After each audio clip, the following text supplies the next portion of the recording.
God's timing is not our timing. That's one of the hardest lessons for us to embrace, isn't it? We live in a world of instant results, fast food, high-speed internet, same-day delivery. We push a button and something happens.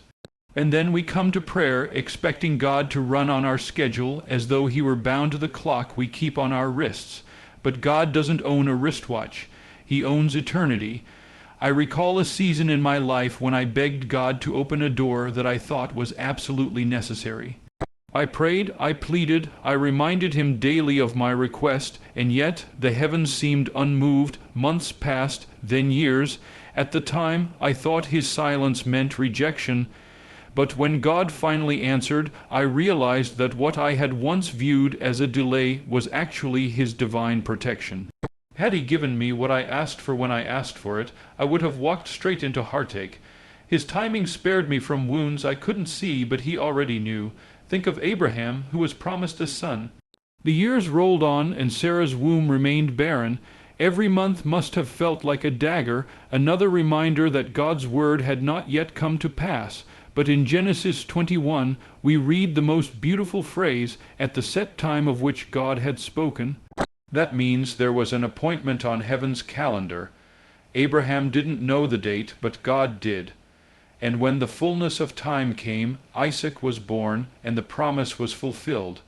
Not a day too early, not a day too late. Friends, our frustration often comes from trying to measure God's eternal plan with our temporary yardstick. We look at the clock and wonder why he hasn't moved, but God looks at the whole picture, the past, the present, and the future, and acts in the perfect moment. The very delays that irritate us are often the pauses that preserve us. When he waits, it is not out of indifference, it is out of wisdom. So when you wonder why God hasn't answered yet, remember this: the pause is purposeful. His timing is perfect, and the waiting, though painful, is part of the answer itself. The silence of God is not the absence of God. Sometimes when we kneel down to pray, it feels as though our words disappear into a void, as if heaven has drawn its curtains shut. We cry out with tears streaming down our faces, only to be met with stillness, and in those moments the enemy whispers, "See, he doesn't care, he's not listening," but nothing could be further from the truth. Silence does not mean abandonment. Silence does not mean indifference. Silence means God is at work in ways unseen, in realms beyond our perception. I think of Joseph, sitting in that dark Egyptian prison, forgotten by men, but not by God. Day after day he must have asked, "Lord, have you forgotten me? Did you abandon me after giving me those dreams?" And yet, in the very silence that must have broken his heart, God was aligning events that would one day place Joseph second only to Pharaoh, saving not just Egypt, but his own family. What looked like silence was actually orchestration. Many of us have lived this. We've prayed for healing and seen no improvement. We've asked for provision and still felt the weight of lack. We've begged for reconciliation and watched relationships grow colder. Yet later, when we look back, we see that God was never absent. He was positioning, preparing, and protecting. His silence was the canvas upon which his greater plan was being painted. There are times when silence itself is an answer. Sometimes God uses it to stretch our faith, to grow roots deeper than circumstances. If he spoke at every moment, if he granted every request instantly, we would never learn endurance. We would never learn to walk by faith and not by sight. His quietness invites us to trust his character even when his voice cannot be heard. So when you pray and hear nothing, don't mistake that silence for absence. The Father, who counts every hair on your head, who sees every tear on your cheek, is closer than the breath in your lungs. He is working behind the curtain, preparing a stage you cannot yet see. One day, the silence will break, and you'll realize he was with you all along. God answers in three ways: yes, no, or wait. And each of those answers, though different, is a reflection of his love. When we pray, our hearts long for a yes, an immediate response, the door swinging wide open, the miracle unfolding before our eyes. And there are times when God delights to grant exactly what we've asked for almost instantly. reminding us that he hears us, and that he is able to do exceedingly abundantly above all we could ask or imagine. Those moments are like a fresh wind to our faith, a reminder that our prayers are not in vain. But then there are times when God says no. Those are the hardest answers to receive because they cut across our desires, our dreams, even our deepest cries. Yet a no is not cruelty, it is kindness. A no from God is his way of protecting us from something we cannot yet see. Just as a loving parent refuses to place a sharp knife in a child's hand no matter how much the child begs, so our Father sometimes says no because he knows the danger hidden inside what we think we want. Paul understood this when he pleaded for the thorn to be removed from his flesh. 3 times he asked, and 3 times he was denied. But God gave him something greater than removal. He gave him sustaining grace, a deeper reliance on his strength. The no was a pathway to a greater yes. And then, perhaps most difficult of all, is when God says wait. Waiting tests our patience, stretches our faith, and often leaves us wondering if we were even heard. Yet the wait is never wasted. In the waiting, God shapes us. In the waiting, he arranges circumstances, prepares hearts, and aligns details that we could never orchestrate on our own. Think of Hannah pouring out her soul before the Lord for a child.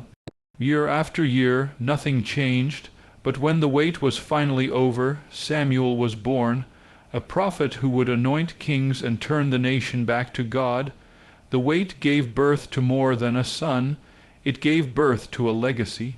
Every yes, every no, and every wait carries the fingerprint of God's wisdom. None of them are arbitrary, all of them are purposeful, and when we learn to embrace each one as an expression of his perfect will, our prayers become less about demanding answers and more about trusting the answerer. Prayer transforms the prayer. So often when we think of prayer, we picture it as a request form we hand to heaven, hoping God will stamp it approved and send it back quickly. But prayer is far more than presenting needs. It is a place of transformation. When we bend our knees before God, when we pour out our hearts, when we linger in his presence, something begins to shift. The circumstances may remain the same for a time, but we do not remain the same. The very act of praying reshapes us. I've discovered that in prayer, God begins to sand down the rough edges of our desires. He replaces selfish ambition with holy ambition. He exchanges fear for faith, impatience for endurance, and bitterness for forgiveness. Sometimes, by the time the answer finally comes, we realize our request has changed, not because God altered his plan, but because he altered our hearts. Think of Jesus in Gethsemane, sweating drops of blood, crying out, "Father, if it is possible, let this cup pass from me." Yet after prayer, his words shifted to, "Nevertheless, not my will but yours be done." The prayer didn't change the cross. It changed his heart to embrace the cross. So many times I have gone to God asking him to change someone else, only to discover that he was changing me. He was refining my motives, deepening my trust, teaching me humility. Prayer draws us into alignment with his will, so that by the time the answer comes, we are prepared to carry it, to steward it, to honor him through it. That is why unanswered prayers are never wasted prayers. Every time we kneel, every time we whisper his name, every time we wrestle with God in prayer, he is chiseling away at our impatience, our pride, our unbelief. Prayer is not only the means by which God brings heaven's will to earth, it is also the furnace where he purifies our souls. And when we look back after years of prayer, we often realize that the greatest miracle was not the change in our situation, but the change in us. Living in expectation and faith is the posture God calls us to while we wait for his answer. Faith does not sit idly by with folded hands. It leans forward, watching for the first glimmer of dawn, believing that God is faithful even when the night feels long. To live in expectation means to walk each day as though the answer is already on its way, because in God's timetable it often is. The farmer who plants a seed does not stare at the soil in despair. He waters it, he nurtures it, he protects it, all because he believes the harvest is coming. In the same way, our prayers are seeds, and faith is the water that nourishes them until the breakthrough arrives. Abraham lived this way when God promised him descendants as numerous as the stars. Though his eyes saw nothing but barrenness, his heart clung to the promise. Hebrews tells us that he considered him faithful who had made the promise. That is the essence of expectation, not trusting in what we see, but trusting in the one who has spoken. I remember a season when I carried a burden so heavy it seemed impossible to lift. I prayed and prayed, but there was no visible shift, and yet deep down the Lord kept whispering, "Keep believing." So I began to wake each morning thanking him for the answer, even before I saw it. That daily act of expectation didn't change the circumstances overnight, but it changed me. It filled me with peace instead of anxiety, with joy instead of despair. And when the answer finally came, I realized that God had been building my faith all along, preparing me to hold the blessing without being crushed by it. Living in expectation means refusing to let delay steal your hope. It means choosing to see every sunrise as one day closer to God's appointed time. It means standing on His promises even when every visible sign says otherwise. Faith looks beyond the present, beyond the silence, beyond the impossibility, and declares, "My God is faithful. My answer is on its way." When we ask, "When will God answer my prayer?" we often expect the moment to be dramatic, unmistakable, perhaps even miraculous. But more often than not, God's answers slip quietly into our lives, almost unnoticed at first, until we look back and realize His hand was guiding us all along. Sometimes the answer comes not in the thunder, not in the earthquake, not in the fire, but in the still small voice that whispers hope to our weary hearts. There are prayers I once prayed in desperation, wondering if God had even heard me. Years later, I suddenly realized the very thing I cried out for had come to pass, not all at once, but gradually, steadily, like dawn chasing away the night. The job I thought I had lost forever was replaced with something better. The relationship I thought could never heal softened in ways I could not explain. The strength I begged for came in increments day by day until I found myself standing where once I could only crawl. God's answers don't always arrive with fireworks, but they always arrive with faithfulness. It's important to remember that His answer is rarely about just one moment in time. He answers with eternity in mind. That means He often gives us what will strengthen our character rather than satisfy our impatience, what will grow our faith rather than gratify our comfort. When He chooses to act, He does so in ways that ripple through our lives and into the lives of others, long after the initial request is fulfilled. So often we want the answer to be the end of the story. But with God, the answer is just the beginning of something greater. He not only resolves the prayer we lifted, but also weaves it into His larger plan, where our story touches countless others. And that is why, when His answer finally comes, it often leaves us humbled, amazed, and deeply grateful, not simply because we got what we asked for, but because we see more clearly the heart of the one who gave it. So when you find yourself asking, "When will God answer my prayer?" remember what we have discovered together.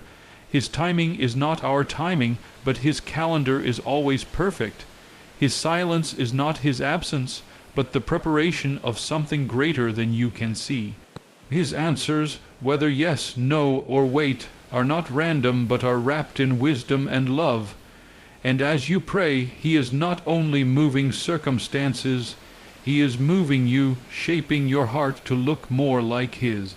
That means we must live in expectation, not in despair. We must rise each morning with faith that the God who spoke galaxies into existence has not forgotten our cries. Every whispered prayer is heard, every tear is counted, every longing is carried into His presence. The God who answered Abraham, Joseph, Hannah, Paul, and countless others will answer you too, at the right time, in the right way, for the right reason. So keep praying, keep trusting, keep walking by faith. Because one day you will look back and say, "God answered me." Not a moment too soon, not a moment too late, but right on time. And in that moment you will see that he was faithful all along.